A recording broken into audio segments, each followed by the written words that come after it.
Xena stood before the full-length mirror in her modest bedroom in Lusaka.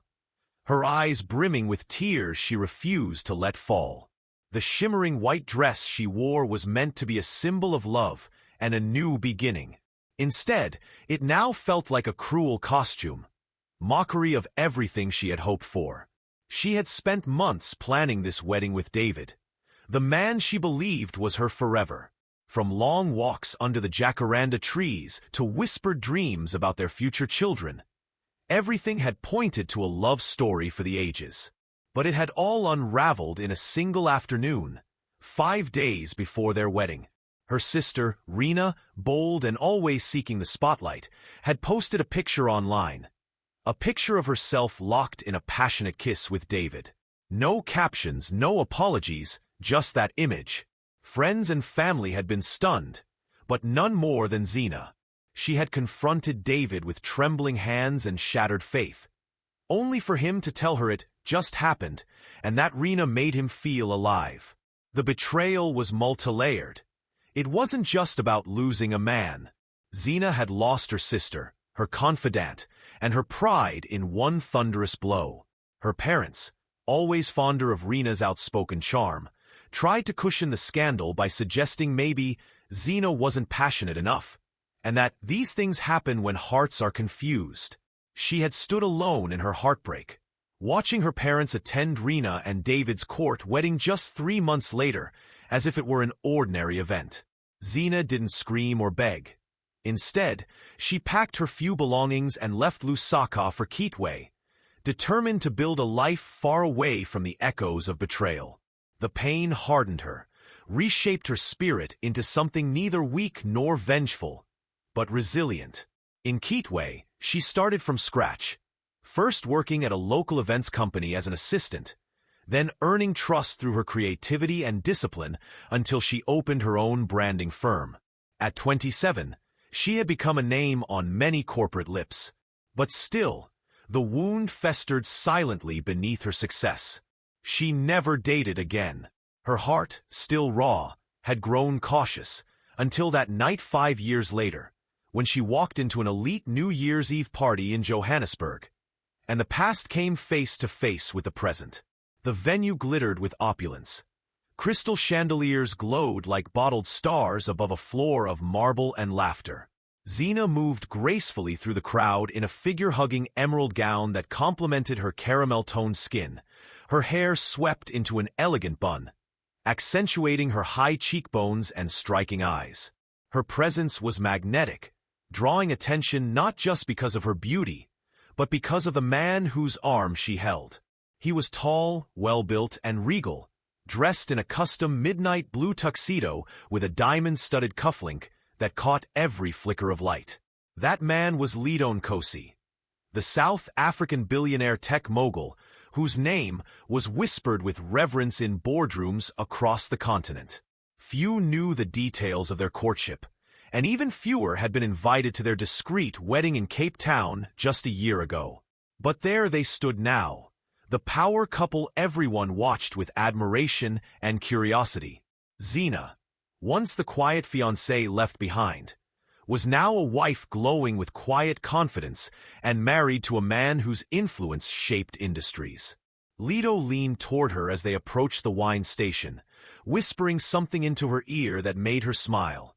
A soft, real smile she hadn't worn in years.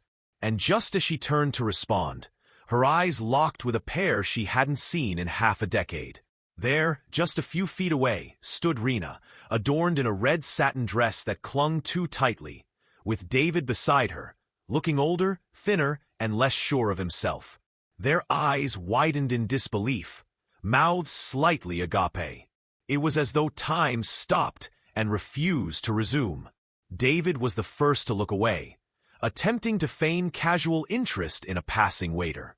Rena, on the other hand, stood frozen, jealousy radiating through her fixed smile. She had won the man 5 years ago, but she had clearly lost something greater.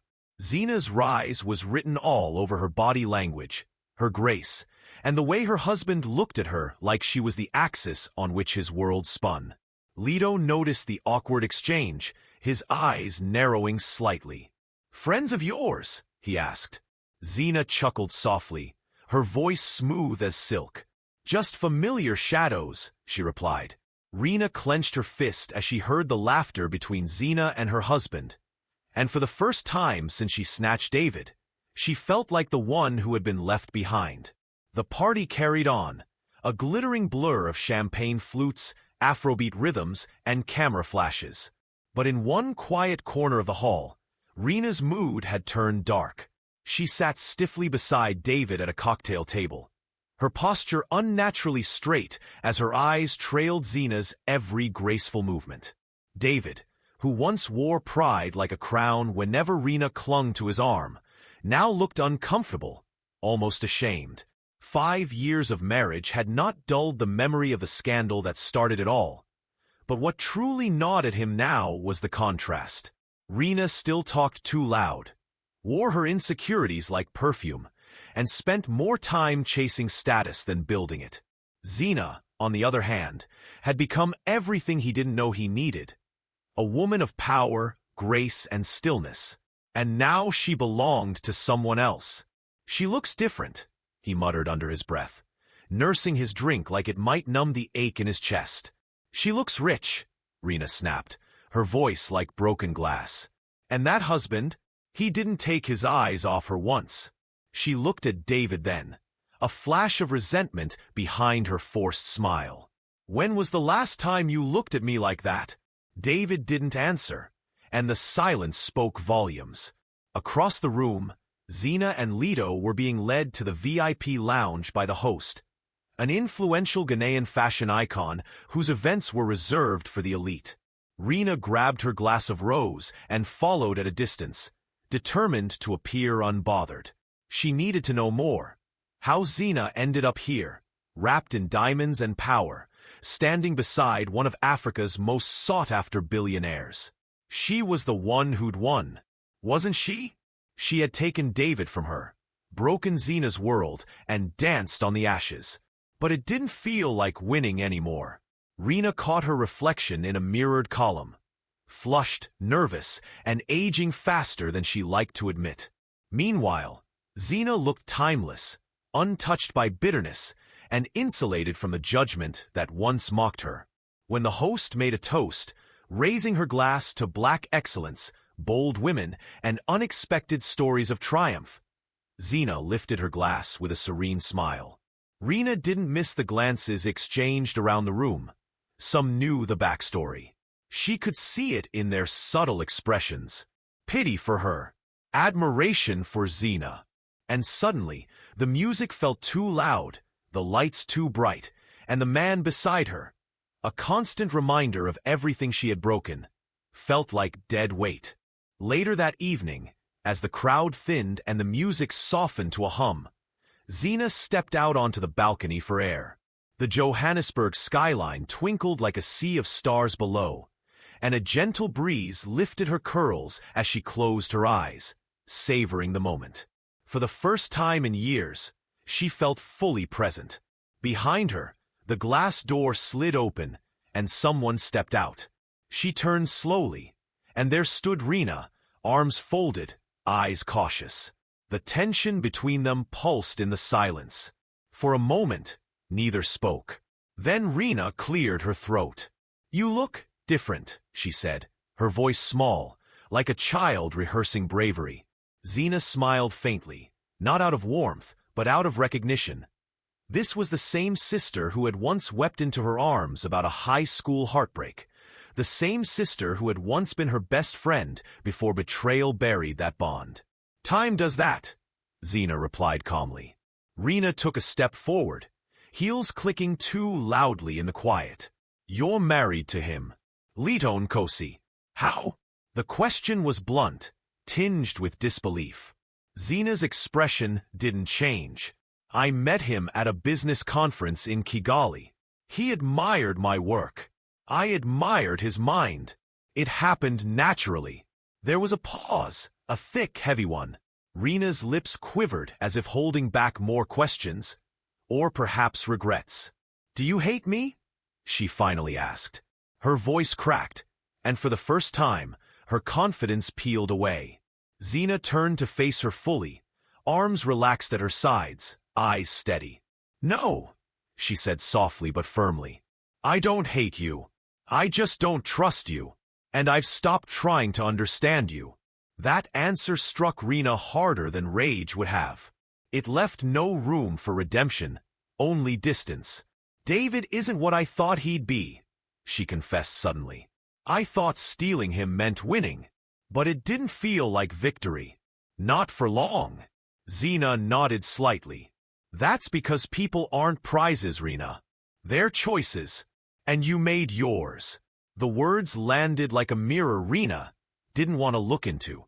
She had expected Xena to gloat or show hurt. Instead, she found a woman who had transcended pain without erasing it. Xena turned back to the skyline. "I hope you find peace, Rena. Truly. But you'll have to do it without dragging me back into your chaos." Rena blinked, stunned at her sister's grace. No parting insult. No anger. Just quiet power. She stood there a moment longer, then turned and walked back inside, heels softer now. For the first time, Rena realized Xena hadn't just moved on. She had risen. David found Rena sitting alone at their table, her expression distant, her posture collapsed like a wilted rose. For the first time in their marriage, he recognized something he'd never seen before: defeat. She didn't speak when he approached, just sipped what remained of her rose and stared ahead. "Did you talk to her?" he asked quietly. Rena nodded slowly, not looking at him.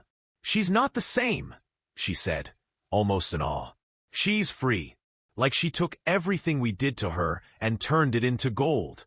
David followed her gaze toward the VIP section where Xena and Leto were now sharing a laugh with an ambassador and a South African actress.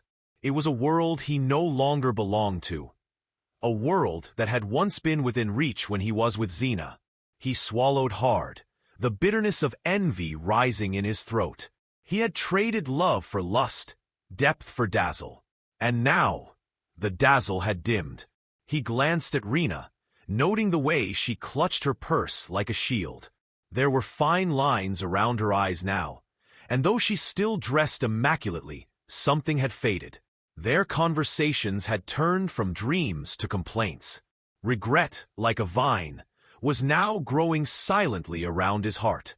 "You remember that night I proposed to her?" David said suddenly, a bitter smile forming. "It rained. I forgot the umbrella, and we both got soaked." She laughed the whole time, said it felt like a blessing. Rena shifted uncomfortably, still not looking at him. "You always bring that up," she muttered. David ignored her. "I didn't know what I had. And when you came along, beautiful, bold, unpredictable, it felt exciting. But you were chasing what she already had." Rena finally turned to him, eyes narrowed. "So now you regret marrying me?" The words stung, but David didn't flinch. "I regret leaving a woman who believed in me for one who wanted to compete with her." The words hung in the air like a slap. Rena stood abruptly, wounded pride flaring. "Then maybe you should have stayed with your perfect Xena," she hissed, before storming toward the exit. David didn't follow. He couldn't. Something inside him had already started to detach. He looked once more at Xena, radiant, at ease, unburdened. She was untouchable now, not just because of Leto or the wealth, but because she had become someone far beyond their betrayal. She wasn't just the girl he left behind. She was the woman he could never have again. Inside the black Rolls-Royce Phantom on their way back to the hotel, Leto watched Xena closely, his fingers interlocked with hers. The silence between them was not empty. It was reflective, charged with unspoken observations. Xena rested her head back, letting the night swirl in her thoughts. She had imagined this moment for years, what it would feel like to see Rena and David again.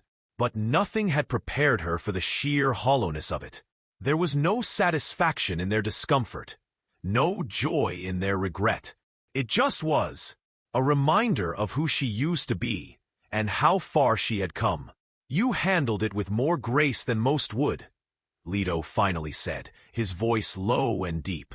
"She looked like she expected you to slap her with your success." Xena smiled slightly, eyes still on the road. "I've already done that, silently." "My piece was the loudest response." He nodded, clearly impressed. "What did she want?" Xena turned to him. "I think closure, but I'm not a gatekeeper to her healing. I just let her know I've moved on, and not in the way social media pretends. I've truly moved on." Leto was quiet for a moment, then leaned closer.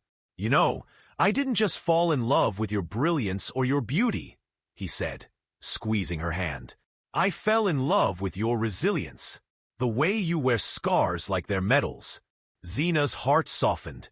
In Leto, she had found not just a husband, but a partner who saw her wholly and deeply.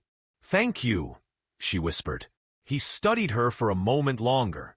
"But I need to ask you something, and I want the truth." Xena's eyes flicked to him, curious. "Did seeing them again stir anything in you?" She didn't rush to answer. She thought about it.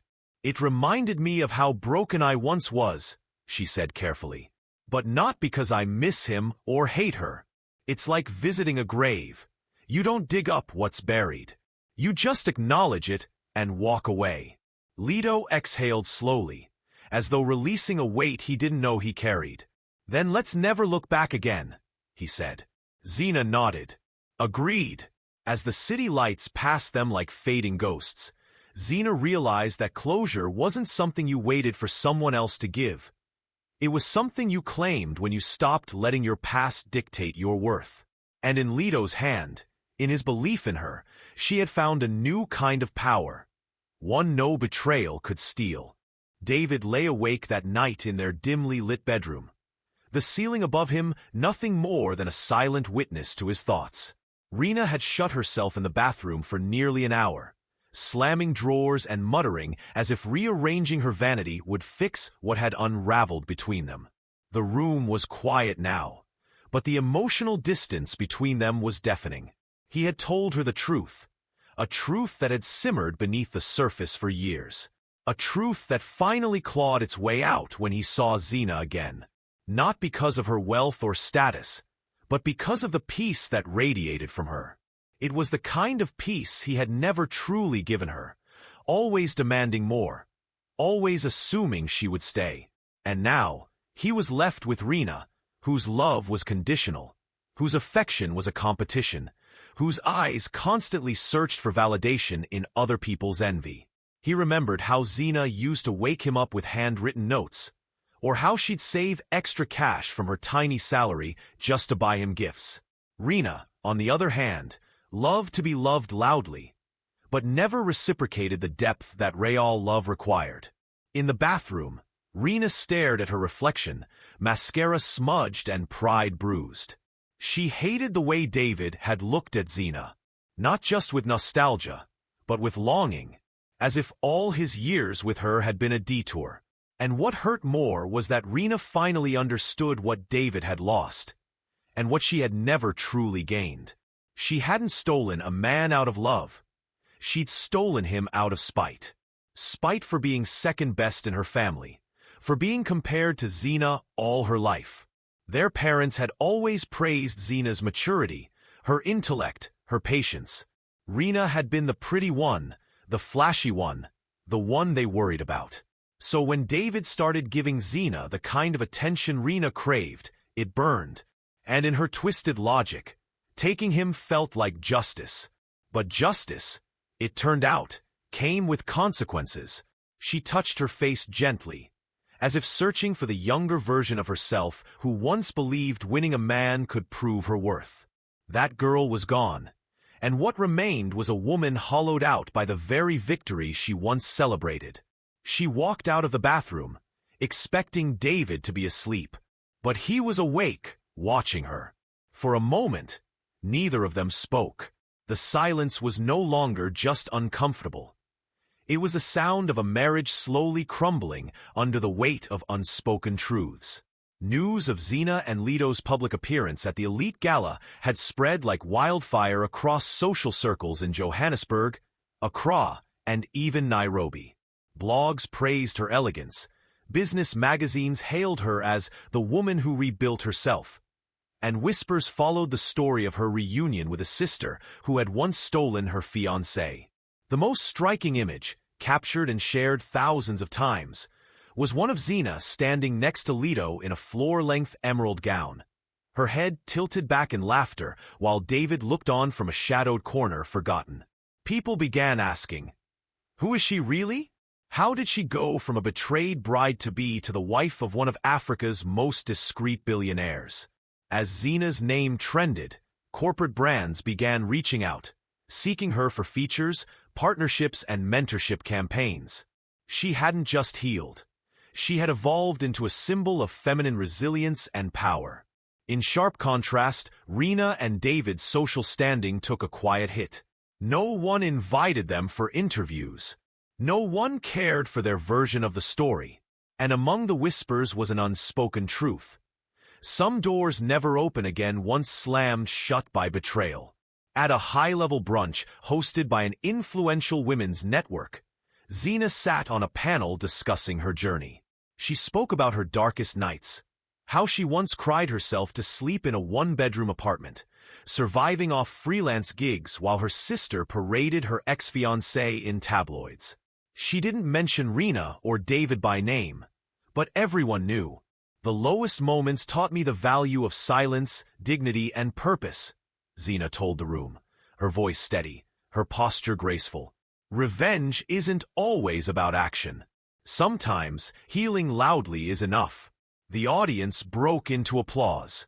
Later, as she stood alone sipping tea, a woman approached. "I knew you years ago," the stranger said. "You were timid, soft-spoken. Look at you now, glowing unbothered. I just wanted to say, you inspired me to leave a toxic man last year." Xena blinked, humbled, not because she sought recognition, but because her quiet strength was now lighting paths for others. Leto appeared moments later and placed a soft hand on the small of her back. "You're making waves, Mrs. Nkosi," he teased. She turned to him with a knowing smile. "I'm not done yet." Because for Xena, success was no longer about proving anything to those who broke her. It was about rewriting the future in her own voice, on her own terms. Back at home, Rena found herself staring at old photo albums hidden in the bottom drawer of their bedroom cabinet. The pictures were faded, but the memories they carried were sharp and unforgiving. One in particular caught her breath. A candid photo of Xena hugging her from behind, both of them smiling wide in their childhood home. Years before men and pride came between them. Rena touched the image, fingers trembling. She had always believed she could outshine Xena, that beauty and boldness would win what her sister's calm nature could not. But Xena had become something she couldn't compete with. She had become whole. The irony was cruel. For 5 years, Rena had posed as a wife in a picture-perfect marriage, but now the cracks were visible even to her.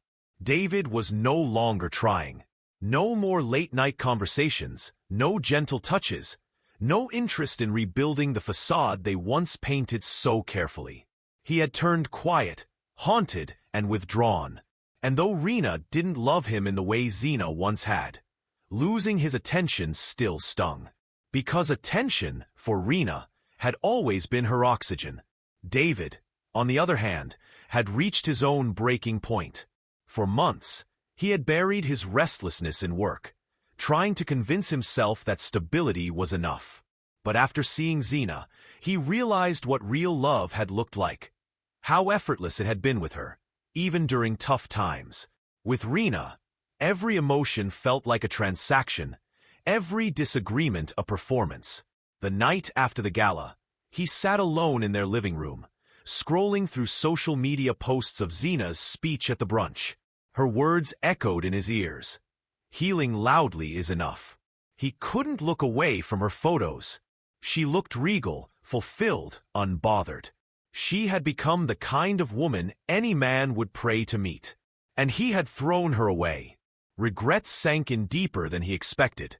He stood and walked to their bedroom door, but paused before knocking.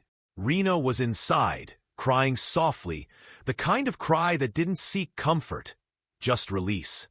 He turned away. What could he say now that wouldn't sound pathetic or hollow? What apology could fix 5 years of building a life on betrayal? Some mistakes don't just cost you people. They cost you peace. And David was beginning to understand that the greatest punishment wasn't losing Xena. It was living in the echo of her silence. It was a warm Saturday afternoon when Xena hosted a private charity gala at a children's hospital she had recently partnered with. The air buzzed with the sound of jazz and gentle laughter, the fragrance of fresh roses filling the decorated rooftop garden. She moved through the crowd in a tailored white pantsuit, radiant and composed, her presence both magnetic and serene. Leto was by her side, proud and unobtrusive, letting her shine in her full light. Among the guests were diplomats, CEOs, creatives, and philanthropists who respected not just her wealth, but the grace with which she carried her story. As she stood by the podium to deliver her closing speech, she glanced briefly at the back of the garden where, surprisingly, Rena stood in a navy blue dress alone. Xena's heart skipped. She hadn't expected her, nor had she invited her. But something in her no longer flinched at Rena's presence. The wound had become a scar, and the scar no longer ached. When the speech was done, applause followed her steps, but her eyes kept drifting back toward her sister, who hadn't moved an inch. Eventually, she walked over. Rena held a small envelope in her hands and wore a solemn expression. "I saw the article. About the hospital. You're doing good things," she said, her voice lacking its usual defiance. Xena smiled gently. "Thank you." A pause. "What are you doing here?" Rena lowered her gaze. "To apologize. Not for the past. It's too late for that. But for staying silent when I should have admitted I was wrong. I didn't just steal your fiancé. I tried to become you. And I failed." There was no dramatic music, no tears. Just a tired woman laying down the weapons she had carried for too long. Xena studied her for a long moment. "I forgave you years ago, Rena. Not for you, but for me. Holding on to bitterness would have ruined me. I chose peace." Rena nodded slowly, then extended the envelope. "This is a letter I wrote to myself the night I married him. It's yours now. Read it or burn it. I just needed to let it go." Xena took the envelope, then hugged her. A quiet, surprising hug. No fireworks, just finality.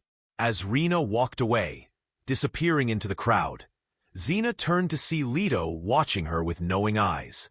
"Closure?" he asked. She nodded. "Yes, and the best part is, I didn't even need it anymore." She looked out across the city skyline, sunlight warming her face. She had lost once, but now, she had everything that mattered. Thanks for watching, family. Don't forget to like, subscribe, and turn on post notifications for more stories from us. Also share this story with your loved ones.